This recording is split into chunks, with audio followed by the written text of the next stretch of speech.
Good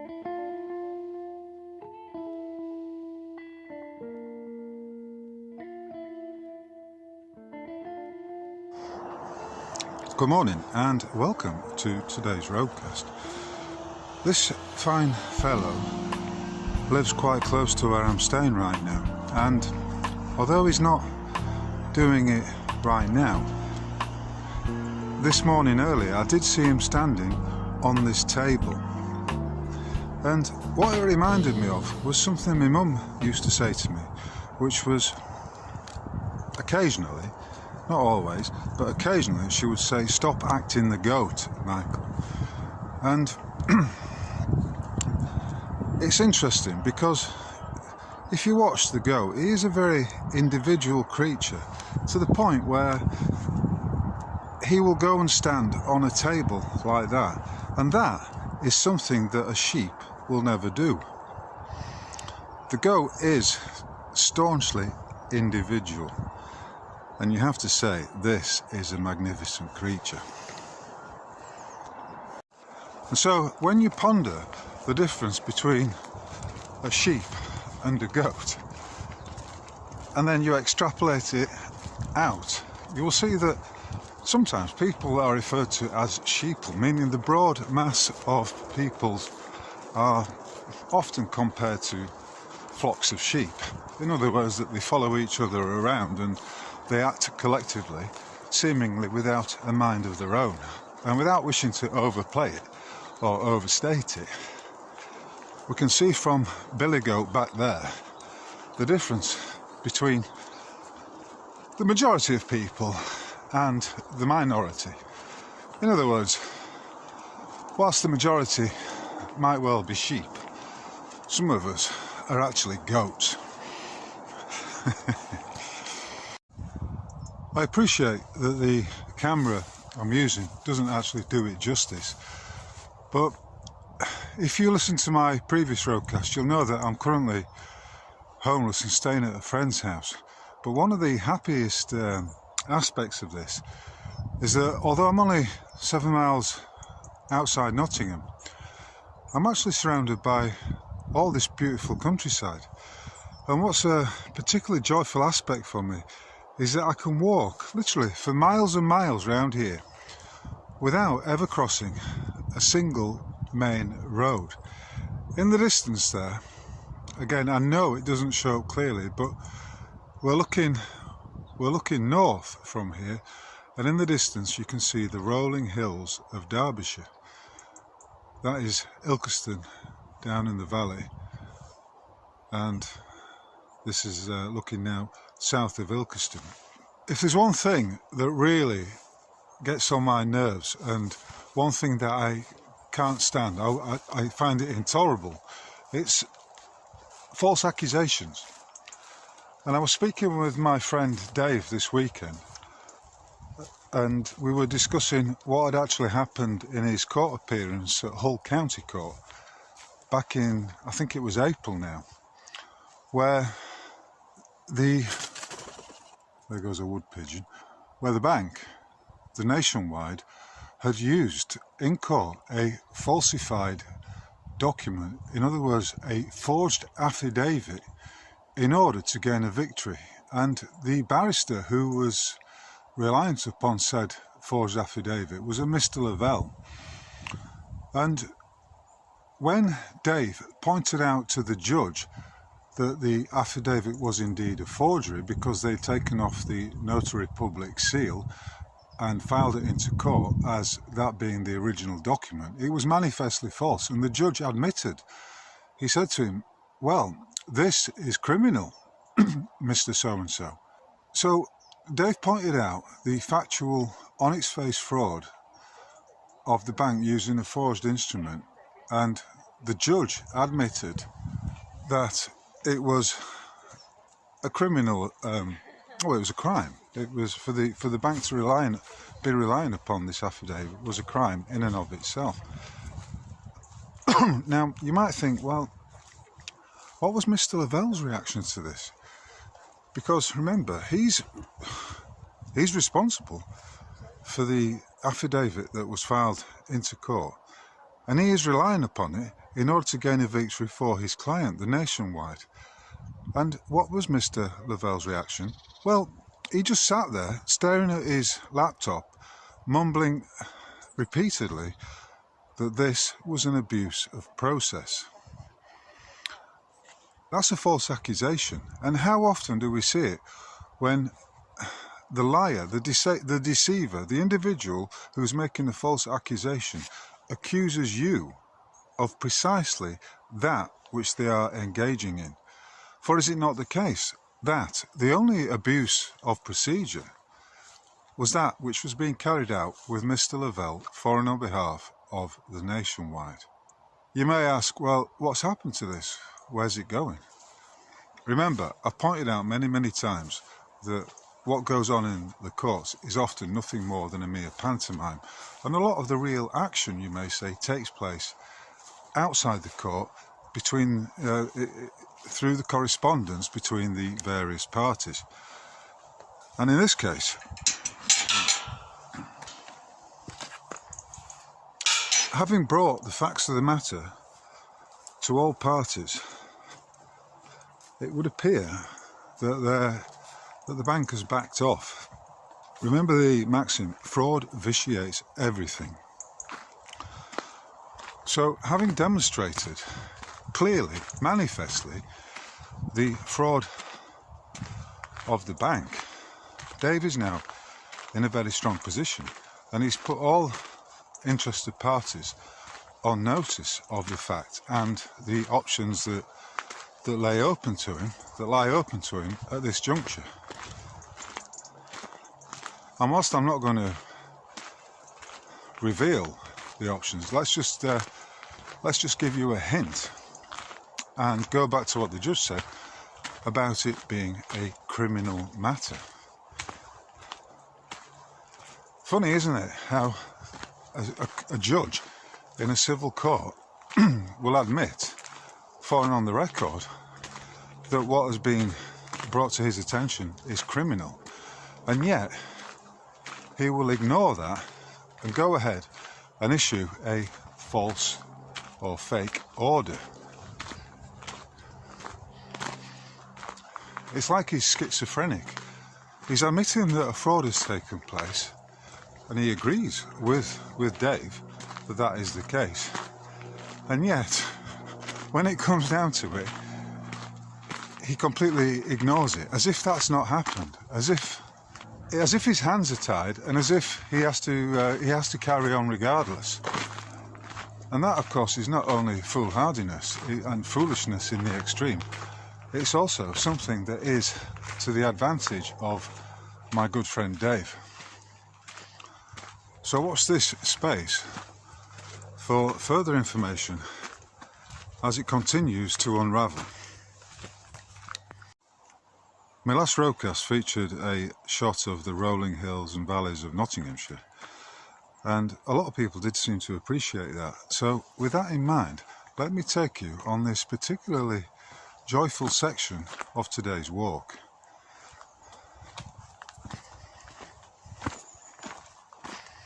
You'll notice that we are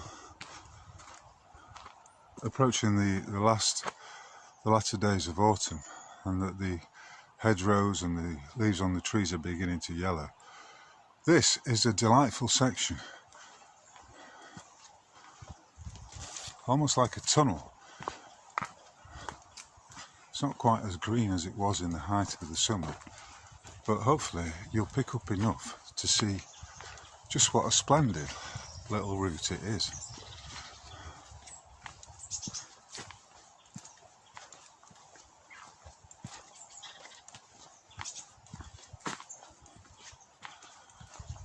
And if we can draw an analogy at this point, let's just concern ourselves with something that I've been talking about before, namely that every individual, and this is being sucked into the collectivist mindset, and even then, to a large extent, is experiencing his life directly through his own reality tunnel. And right now, this is my physical reality tunnel. It's not a very long section, however, it does bring us out into a open scene of the rolling hills of Derbyshire. Well, there's a notice that gets straight to the point. Fuck off, you're trespassing. I better turn back. One thing about Nottinghamshire is that you don't have to go too far before you find yourself in woodland. This is called Old Moor Woods, and it's relatively small, but isn't it beautiful? And as I was saying, if you look at the colours, you can see that we are in the last vestiges of the summertime, and we're gradually moving into autumn. And on that very note, it recently came to my attention, and I can't guarantee 100% that this is true. There's an African, purportedly an African king with his subjects, who has set up camp in Jedburgh, I think it's Jedburgh, on the Scottish borders. And he's currently residing in a, well, they are residing in a number of nylon tents. And he's claiming, preposterously as it may seem, he's claiming that these lands originally belonged to his ancestors, and that the Highlands, in fact, that he said the Highlands were once under the control of those kings who we may call Moors. They were under the control of Moorish kings. And this reminded me of what Dave is known as. He's called Dave Murphy, but he goes by the moniker allegedly Dave. And I don't know if he's still under the influence of this illusion, but he was claiming, maybe just but a few years ago, that the Moors, these Moorish kings, these Africans, were the original rulers of the lands of Britain, and that the history books had scrubbed this fact as if it never happened. And I think he cited a couple of pictures, he showed a couple of pictures in which he said that the skin of the various kings, queens, whoever it was, had been made to look lighter, when in fact they were actually Moorish. They were Moorish people, meaning they were black. And as I watched this, I think it's called King Kubala or something like that. It's very funny, even if it's not true. It is funny, and I am going to show the clip in today's roadcast for your delight and edification. Remember, I'm of the view that we need to make light of all the nonsense that we're being bombarded with right now. But as far as I'm concerned, it's a complete and utter delusion.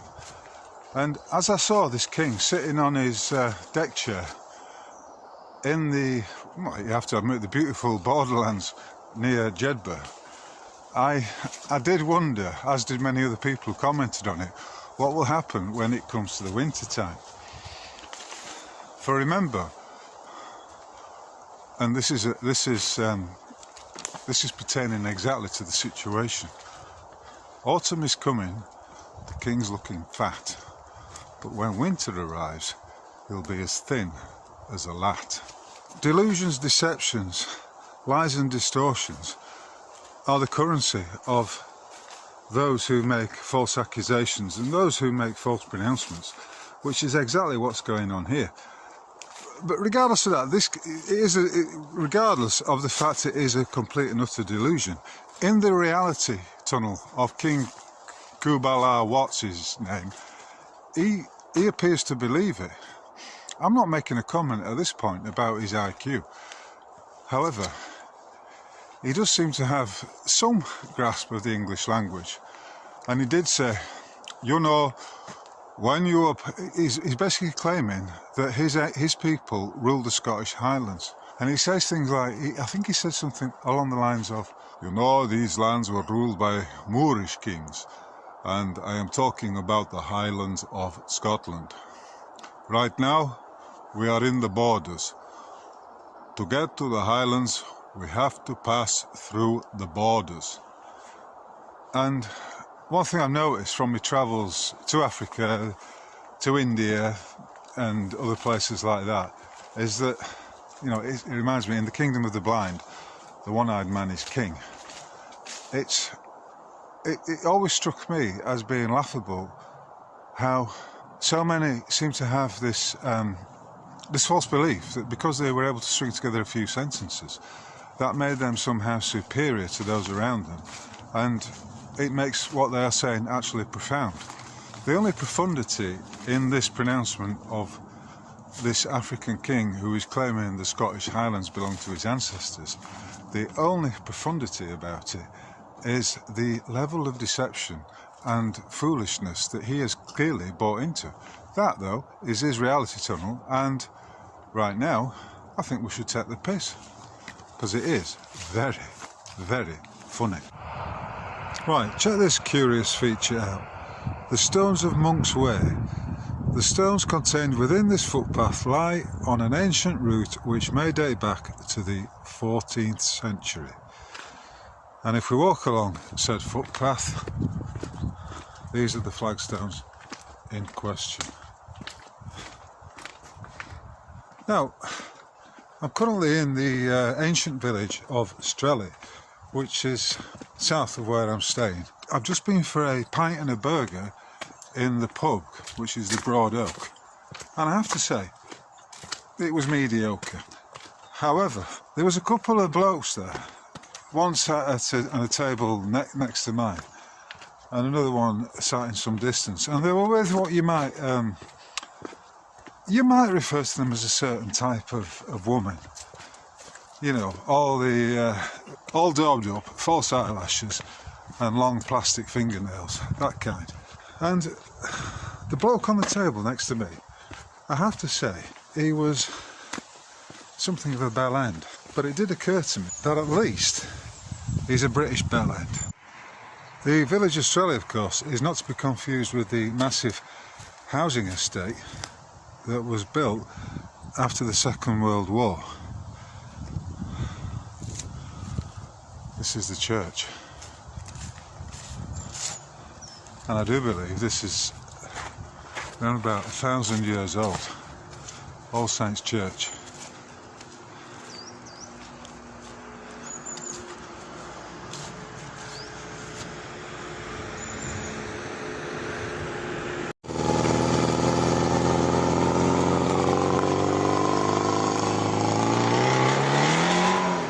Now, God knows what kind of motor that is, but it's a three-wheeler. Right, I've just come through the woods again. I'm on my way home. This walk has turned out to be a lot longer than I anticipated, because it's now getting on for 2 o'clock in the afternoon, and I do believe I left at 10:30 this morning. I would like to thank each and every one of those kind individuals who made a donation last week after my latest roadcast.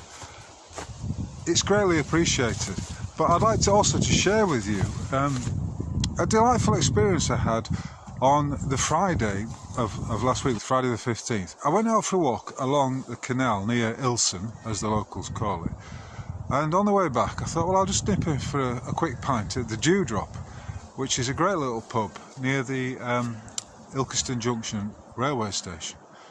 Anyway, I was sitting there messing about with the Black Mirror, contemplating putting up a post on Substack, when a bloke came across to me. He came over. I noticed him before. He was sitting with his wife and his daughter in the beer garden adjacent to where I was, and he came across and he said, "Hello, it's Ian. Do you remember me? We used to come to some of the meetings. These were the meetings we held at the Dewdrop back in the Convid scam.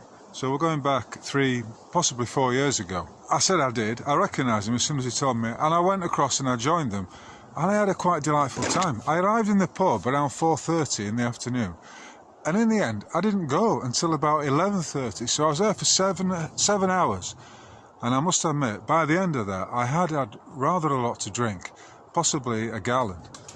Anyway, I would like to thank Ian, Sarah and Amelia for their delightful company, for it was actually great to meet someone who, Sarah told me that she reads the posts that I put up on my website at roguemail.org. It was simply wonderful. Could she be described as a rogue file? I don't know. But either way, I'd like to thank them very kindly for their hospitality and for the donation. It is truly appreciated.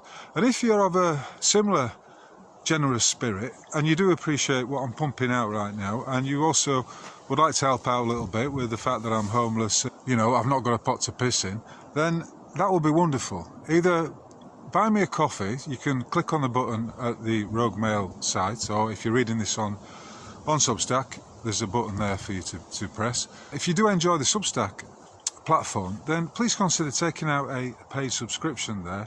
And if you would be so kind as to follow me on YouTube, that would be greatly appreciated too, because currently I have something like 245 subscribers on YouTube, which is a joke, particularly given the quality of the discourses and the stuff I'm putting out. So, on that note, from the nearly autumnal landscape of Nottinghamshire, near Ilson in Derbyshire, I'd like to wish you a fond farewell, and until the next time, my friends, thank you for your attention. I'll catch you on the flip side. Cheers!